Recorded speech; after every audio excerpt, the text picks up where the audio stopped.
All glories to Sri Sri Guru and Gauranga. Glories to Srila Prabhupada.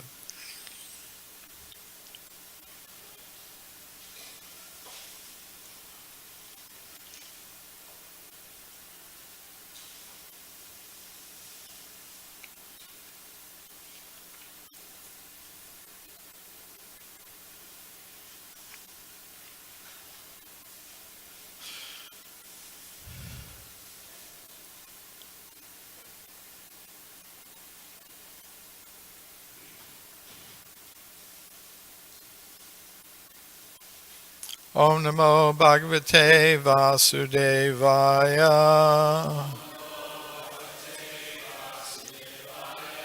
Om Namo Bhagavate Vasudevaya.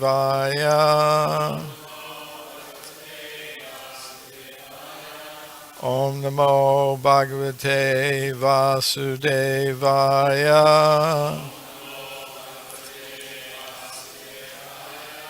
Srimad Bhagavatam, Canto 1, Chapter 10, Departure of Lord Krishna for Dwarka, Text 1.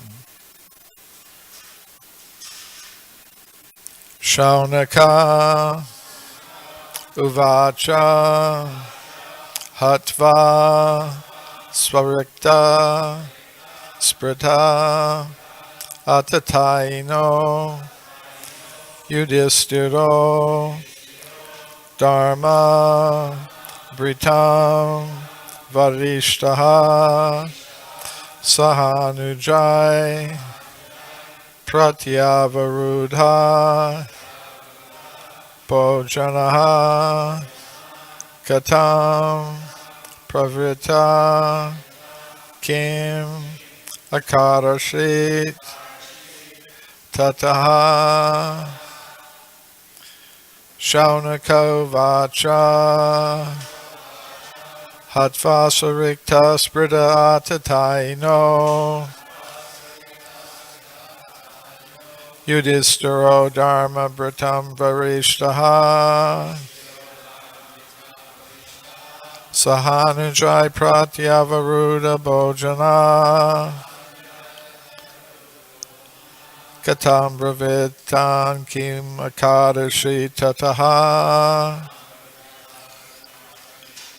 Shaunako Vacha Hatvasarikta Sprida Atataino Yudhishthiro Dharma Britam Vadishtaha Sahanujai Pratyavaruda Bojana Katam Pravita Kimakarashi Tataha Shaunako Vacha Hatvasarikta Sprida Atataino Yudhishthiro Dharma Britam Vadishtaha Sahanujai Pratyavaruda Bojana Katam Pravita Kimakadashi Tataha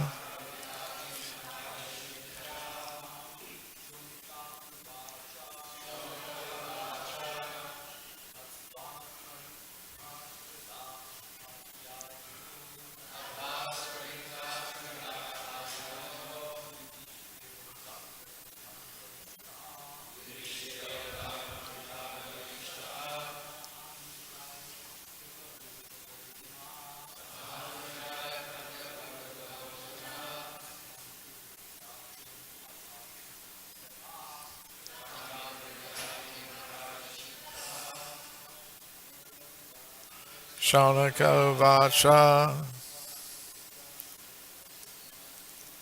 Hatvasarikta Sprida Atataino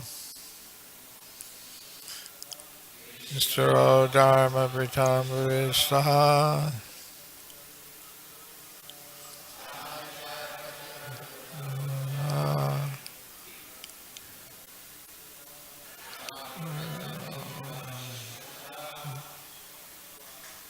Shaunako Vacha Atvasarikta Sridhataino Yudhishthiro Dharma Pitambarishta Sahanajai Pratyabharuda Bhojana Katam Pravita Kimakarshitata Shaunaka Vacha Sarana Surikta Spridhatataino Yudhishthiro Dharma Pratambarishta Sahanajai Pratyaviruddha Bhojana Katam Pravitam Kimakarshitata Shaunaka Vacha Hatva Surikta Spridhatataino Yudhishthiro Dharma Pitambarishta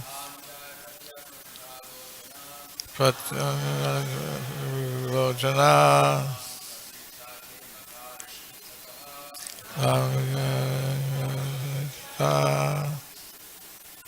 Vaishnavis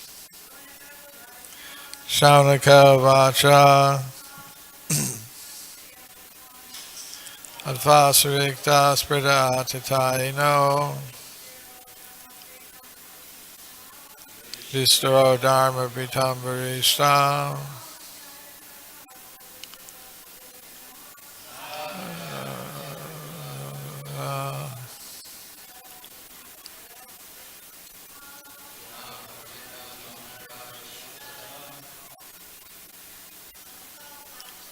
Shaunaka Vacha Hatvasarikta Spridhatataino Yudhishthiro Dharma Pitambarishta Sahanajai Pratyabharuddha Bhojana Kimakarshitata Shaunaka Shaunaka Uvacha Shaunaka inquired Hatva after killing Swarikta the legal inheritance Spridaha desiring to usurp Atataina the aggressor Yudhishthira King Yudhisthira Dharma Britam of those who strictly follow religious principles Varishtaha greatest Saha Anujai with his younger brothers Pratyavaruddha restricted Bhojanaha acceptance of necessities Katam how Pravritaha engaged Kim what Akarashit executed Tataha thereafter. Translation and purport by His Divine Grace A.C. Bhaktivedanta Swami Prabhupada. Translation. Shaunaka asked, after killing his enemies who desired to usurp his rightful inheritance, how did the greatest of all religious men, Maharaj Yudhisthira, assisted by his brothers, rule his subjects? Surely he could not freely enjoy his kingdom with unrestricted consciousness. Purport. Maharaj Yudhisthira was the greatest of all men of religion. Thus, he was not at all inclined to fight with his cousins for the sake of enjoying the kingdom. He fought for the right cause because the kingdom of Hastinapur was his rightful inheritance, and his cousins wanted to usurp it for themselves. He fought therefore for the right cause under the guidance of Lord Sri Krishna, but he could not enjoy the results of his victory because his cousins were all killed in the fight. He therefore ruled over the kingdom as a matter of duty, assisted by his younger brothers. The inquiry was important for Shaunaka Rishi, who wanted to know about the behavior of Maharaj Yudhisthira when he was at ease to enjoy the kingdom. Om Jnana-timirandasya Gyananjana Shalakaya Chakshurunmilitam Yena Tasmai Shri Gurave Namaha. Shri Krishna Chaitanya Prabhu Nityananda Shri Advaita Gadadhar Shri Vas Bhaktavinda. Hare Krishna Krishna Krishna Hare Hare, Hare Rama Rama Rama Hare Hare.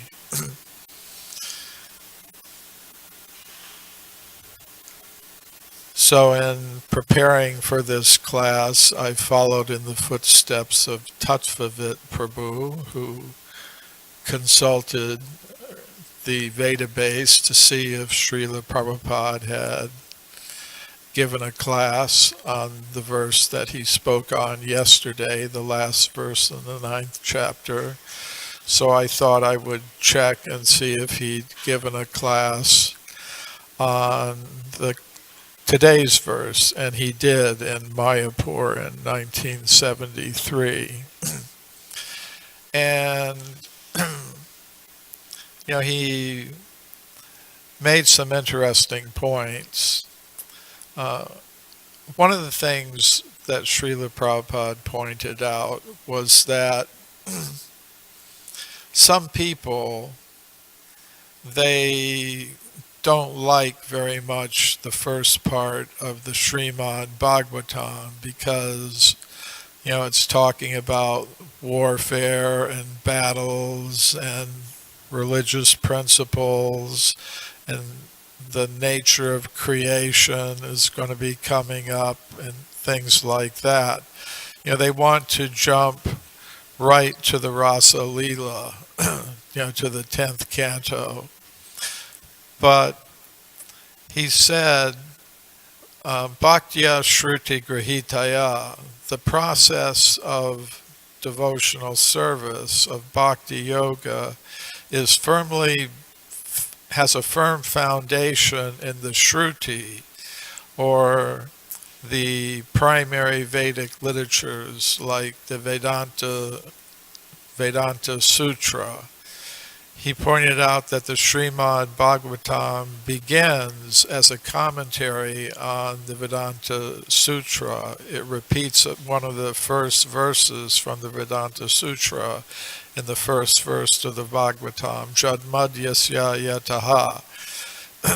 So he pointed out it's important to understand all these preliminary things so that one can properly appreciate the 10th canto of the Srimad Bhagavatam, where Krishna's exchanges with his loving devotees in different rasas are fully explained and put forward. So it's important to go through these preliminary steps in order to have a proper understanding of these things. So that's one point that he made. And another point that he made in his class was, he was calling attention to the words pratyavaruddha bhojana. He was pointing out that because Yudhisthira was feeling a little bit troubled because so many people had died in order for him to assume the rule of the kingdom, he was engaged in some austerities and penances. He was fasting and doing things like that. So that's why Srila Prabhupada said Shaunaka was inquiring, how was he able to enjoy the kingdom if he was in this condition of restricted sense gratification because of the austerities he was undergoing. And another thing that Srila Prabhupada, another point he made in his class was to point out that yes, Yudhisthira was correct, even from the standpoint of ordinary religious principles, to fight for the kingdom against the aggressors, which are called Atatayinaha, the aggressors.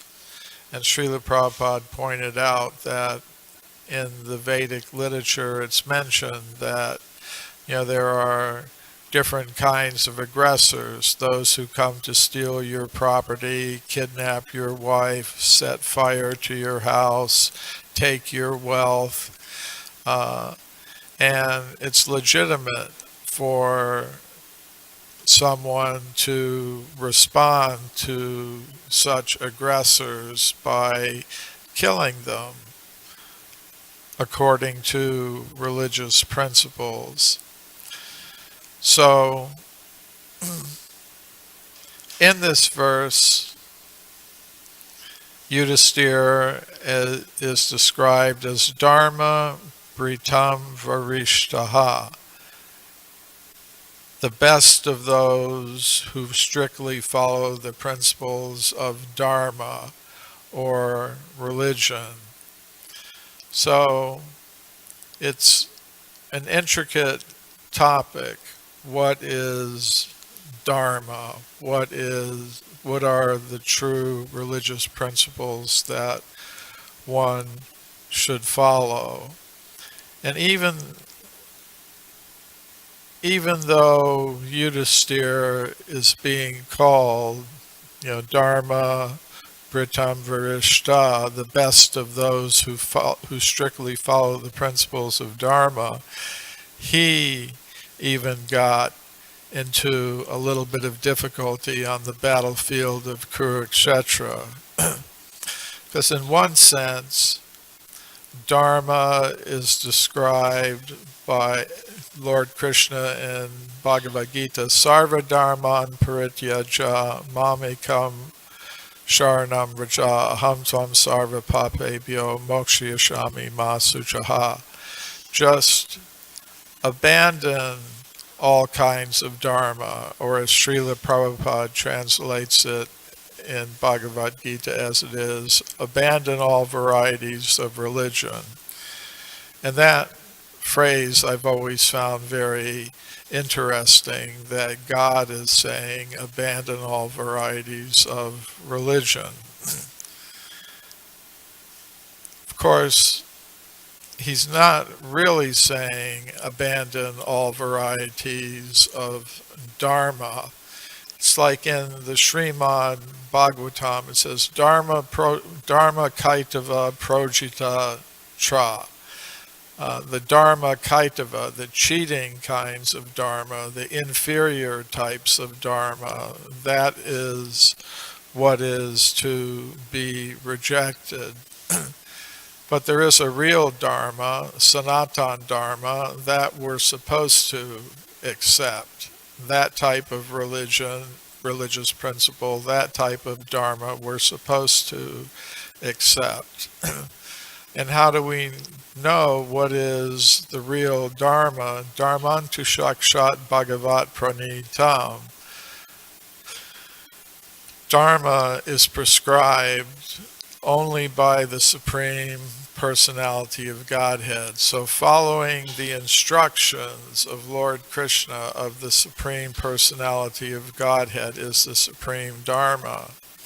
So on the battlefield of Kurukshetra,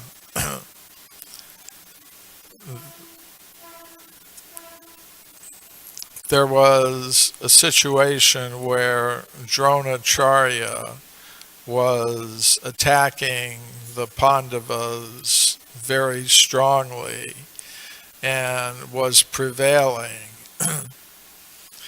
And there was some condition that Dronacharya could not be defeated unless his mind got disturbed by hearing some very bad news that would kind of break his concentration in battle. So Krishna, understanding that, told Yudhisthira, you tell him Ashvatthama, your son, has been killed, and that will, because he's so attached to his son Ashvatthama, he'll become disturbed, and you'll be able to overcome him in the battle. And Yudhisthira, thinking of ordinary dharma, said but that would be a lie. Ashvatthama hasn't been killed. Now, actually, an elephant named Ashvatthama had been killed by Bhima, but that was in the background.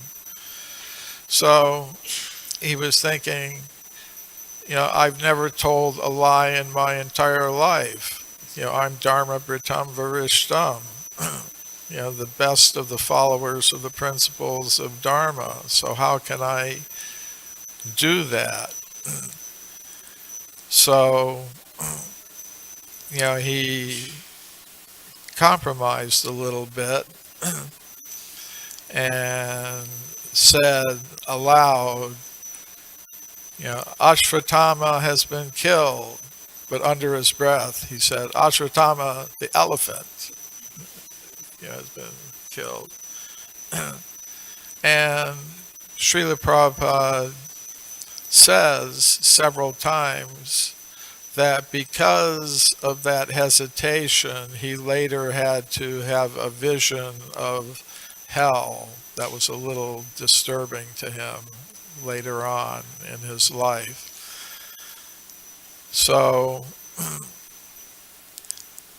knowing what is the real Dharma is sometimes a little difficult.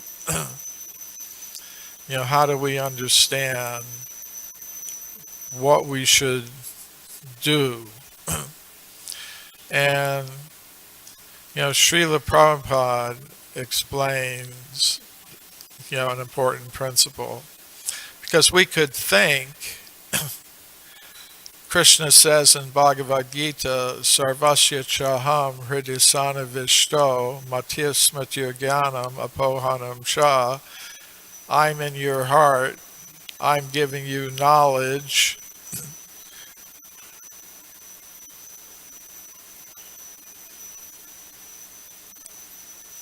Tesham Satata Yuktanam Vachatam Pritipurvikam Dadami Buddha Yogam Tam Yena Mamu Puyanti Te.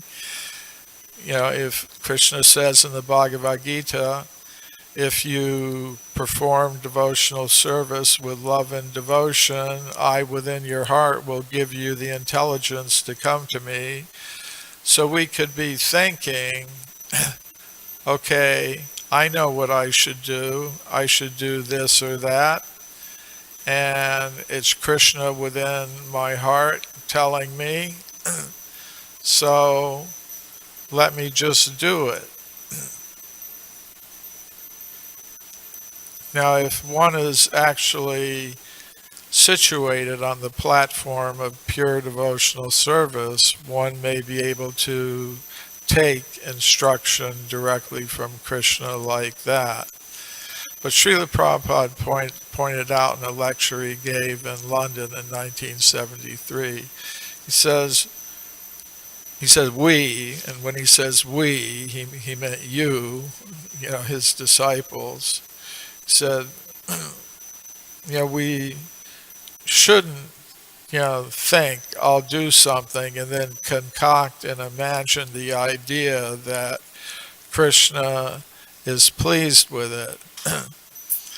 He said, we've got to be able to take direct instruction from Krishna. And then he immediately said, but we're not on that platform at the present moment.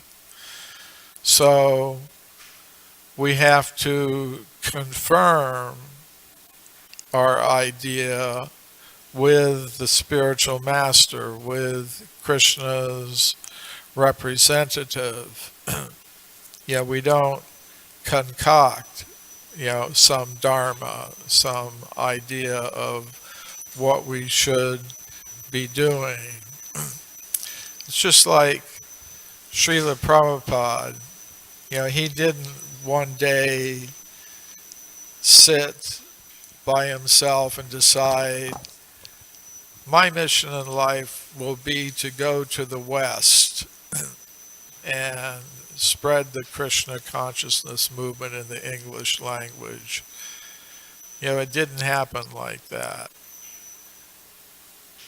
As a young man, he met Bhaktisiddhanta Saraswati, his spiritual master, and his spiritual master gave him his mission in life. You will go to the Western world, you will spread Krishna consciousness in the English language.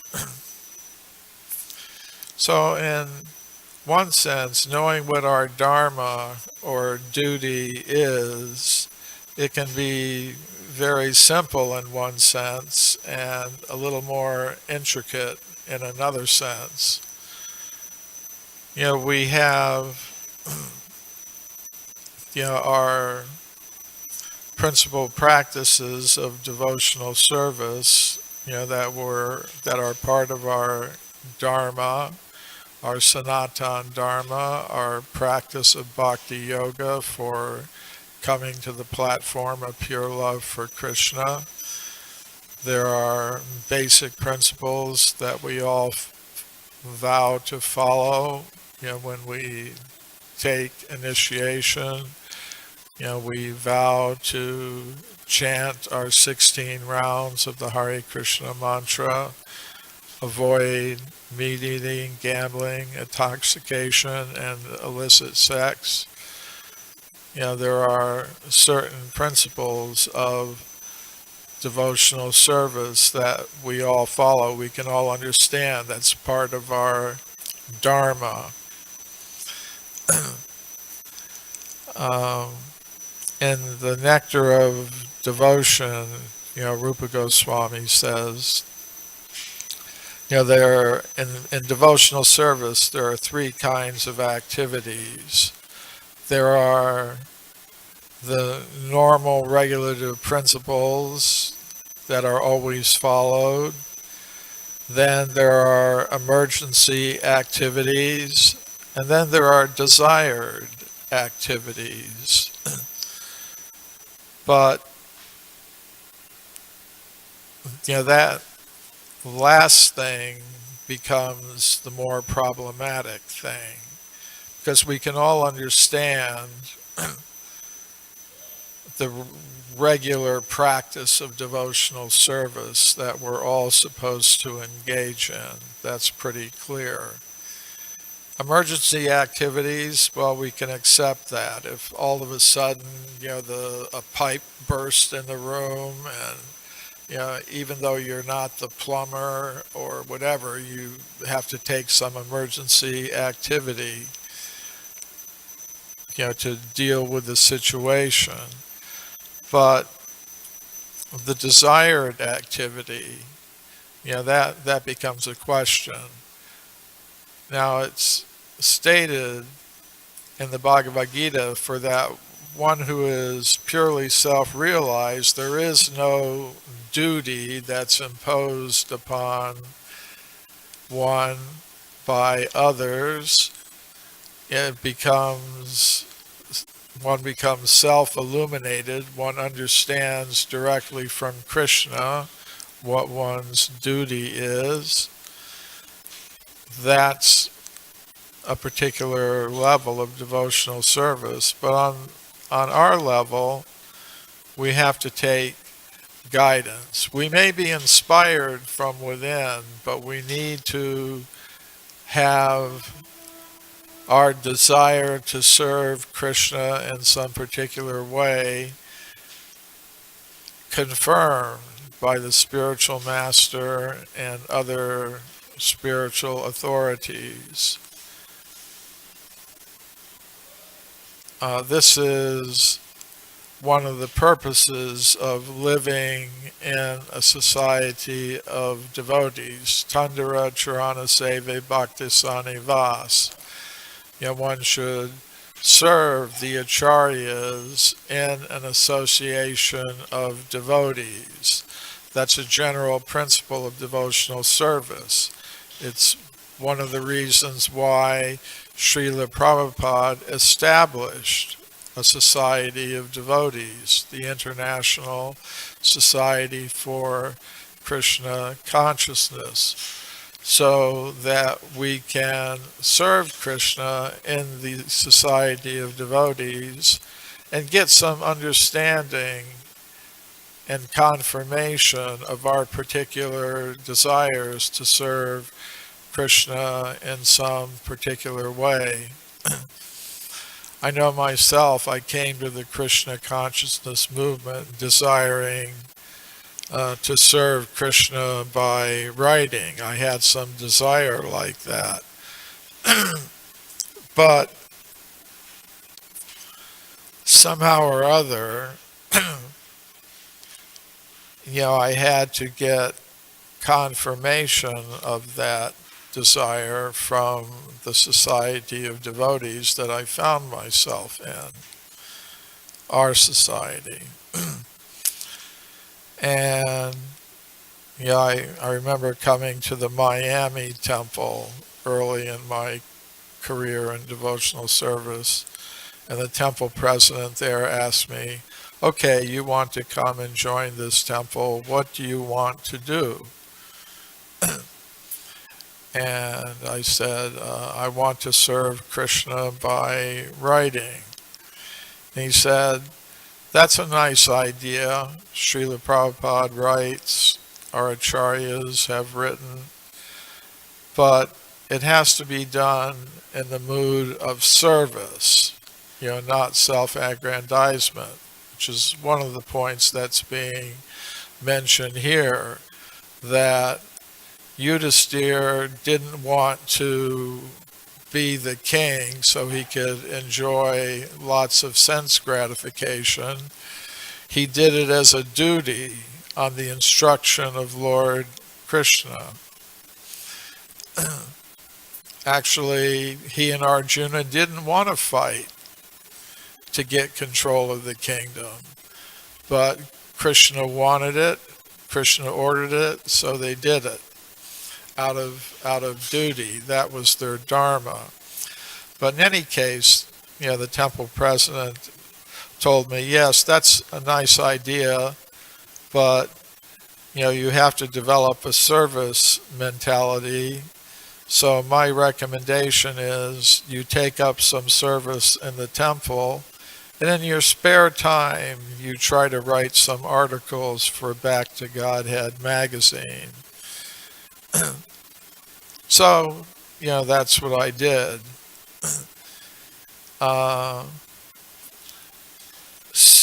So understanding what is one's dharma or duty, what one's service is to Lord Krishna, that becomes revealed to one who adopts the service mentality towards Krishna's representatives. Like Lord Chaitanya said, Gopi Bharta Padakamalayora Das Das Anudas. I am simply the servant of the servant of the servant of Lord Krishna. So the nature of our dharma It's revealed in many ways. What our Sanatan Dharma is, Lord Chaitanya explains, Jivara Swarupa Hoy Krishnara Nitya Das. We're eternally the servants of Krishna.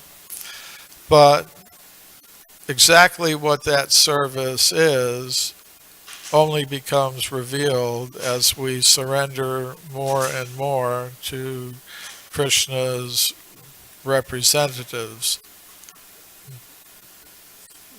the initiating spiritual master, the instructing spiritual master, the authorities that Srila Prabhupada has established in our International Society for Krishna Consciousness. Then these things become revealed. So I'll stop there. Does anybody have any questions or comments? Drutakarma Prabhu.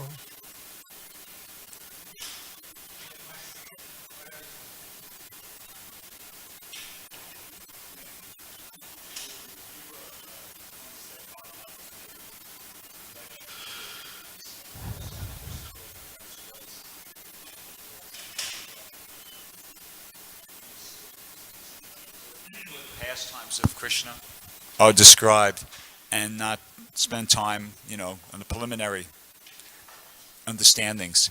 So tying that in with what you're just saying about understanding one's Dharma, how one should go about understanding one's Dharma, how much time should devotees spend reading Prabhupada's books, and how much time is it okay to spend reading books that were written by other acharyas, like that? I know it's very popular outside of ISKCON, and even in Prabhupada's books there are certain instructions where it says he encourages devotees to read books of the different acharyas. So what's the proper balance there? I'll just give my personal practice. What I've done personally is, before I read any other books, I read all of Srila Prabhupada's books. And not only all his books, I read all his conversations, I read the transcripts of all his lectures, the transcripts of all his morning walks. And then I've read the books of other acharyas, but trying to see them in the light of Srila Prabhupada's teachings. And every day I read Srila Prabhupada's books. Now, in addition to that, I read some other books. Recently I've been reading Bhaktisiddhanta's Brahma Samhita. But I've read dozens and dozens of books of other acharyas, either in translation, but mostly in translations by ISKCON members. So that's my personal practice. I could also recommend it. I don't think I can order it, but I could, it's something I did. Read all Srila Prabhupada's books first and get a firm foundation in his view of the practice and philosophy of Krishna consciousness.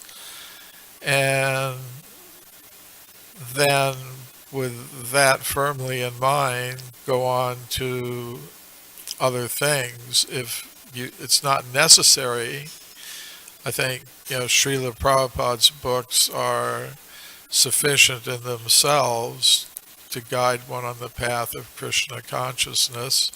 But as you point out, he cited these other works, recommended that they be translated. So, BBT has published some of them, the Brihad Bhagavatamrita and other works by previous acharyas. So that's my personal practice. Archita?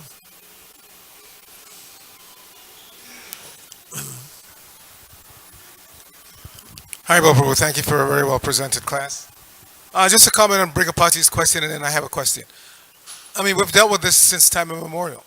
You gave the answer in your presentation that it's about motivation.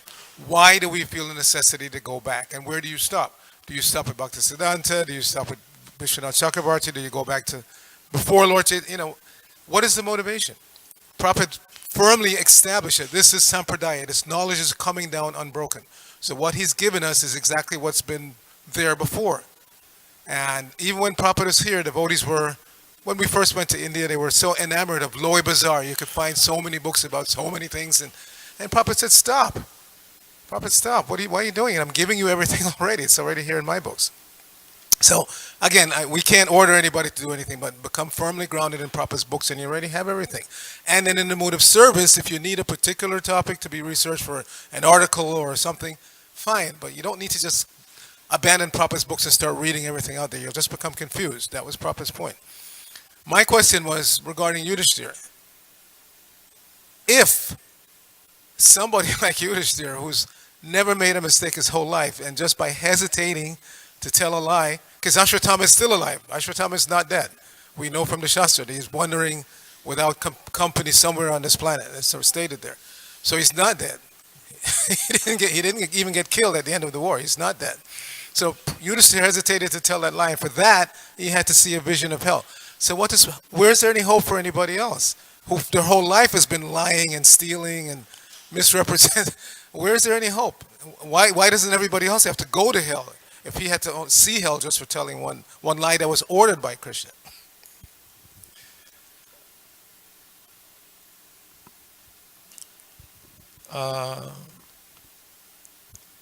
I looked at everything Srila Prabhupada had to say about that particular incident. And the message that I got from looking at all those things is one should do what Krishna says. And these things that happen to great devotees, whether it's Lord Brahma or Shiva or Yudhisthira or Arjuna, they're lessons for us. I mean, ultimately, they're eternal associates of Krishna. But it seems to be a message for us, to follow Krishna's instructions. Of course, one thing Srila Prabhupada said in the class is Krishna could have done it himself, but Srila Prabhupada said nobody believed him because he's so tricky.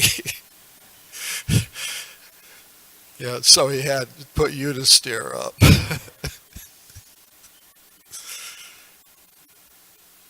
Rabindranath? Yeah, it mentions how, one should consult with one's spiritual master if one's not sure what one's to do.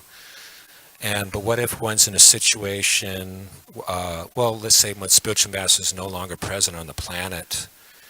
And I understand, a brahmachari in the temple, they have to strictly, be obedient and follow the instructions of the temple.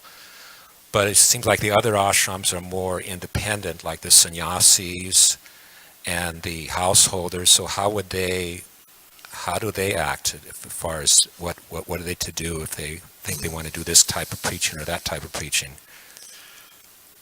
Well, ultimately, everyone gets the results of their activities.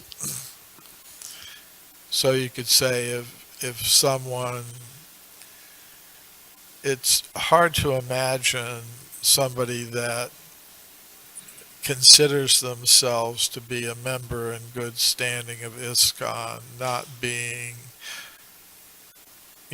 being totally, completely independent beyond all correction and advice and instruction.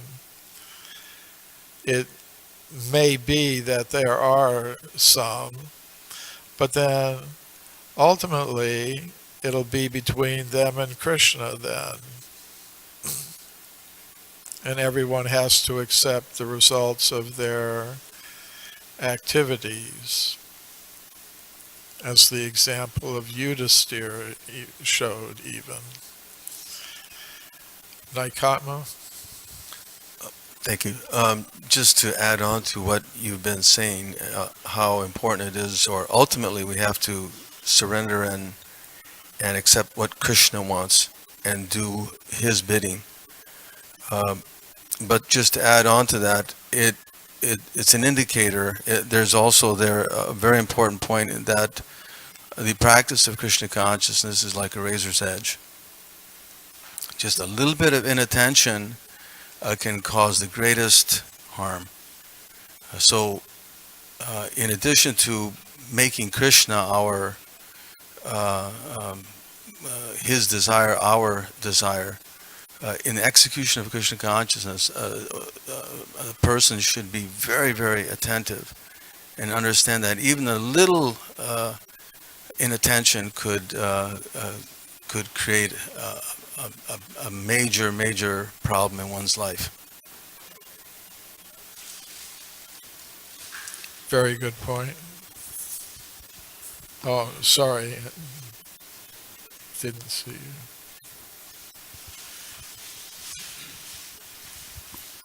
Thanks very much for a wonderful class. Just one little point that I wanted to tack on to, I think it was Archita's point, and that is very often as a result of the influence of our false ego and the belief that we are somehow, after studying for 5 years or 10 years, that we are somehow advanced because we give classes, or we go out on Harinams, or we go to the universities, and in that false understanding, which may not at all be true, the false ego may still be very high, and the result is, as Srila Prabhupada mentioned many times, he says, you boys and girls, he says, you're not afraid of Maya enough. He says, you're too overconfident. You don't understand her power and how she can completely twist you in such a way as to make you think that what you're doing is right, but actually you're doing something very wrong. So try to stay on the safe side. And in the Krishna book, Srila Prabhupada, in that whole Rasa Leela area, Srila Prabhupada takes many pages to protect us. He talks about how we should not do this and how we should not think this, and how we should not engage in parakrita ras and all of these things, simply because we read about it and we think that because we read about it and we see certain persons in the books doing these things, that we necessarily should jump into that. But Prabhupada made very clear that unless there is a very advanced acharya, take what you've been given by the advanced acharya and stay secure and stay settled and stay fixed and focused. Rather than going to, as they say, jumping over, and you're taking a big risk, and you may actually lose your spiritual life, as so many did do just that. We have so many examples of devotees who are high on the scale in so-called advancement, but they weren't very advanced at all. They still had strong material desires. So, therefore, it is very good to take a timid, hesitant, watchful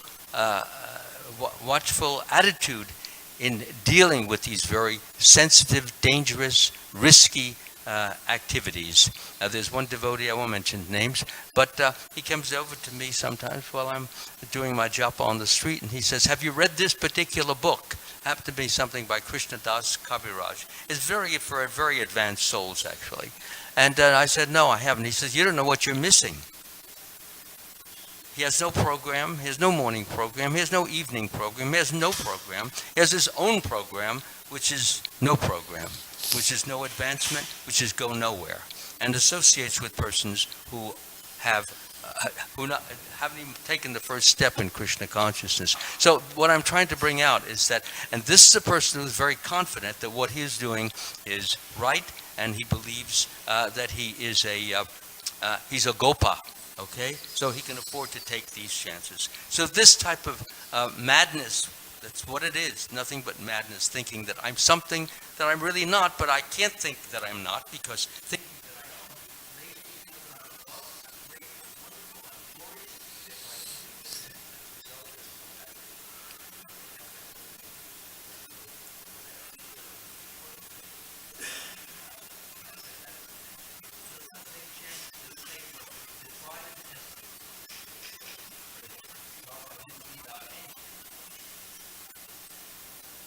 Thank you. Srila Prabhupada ki jai.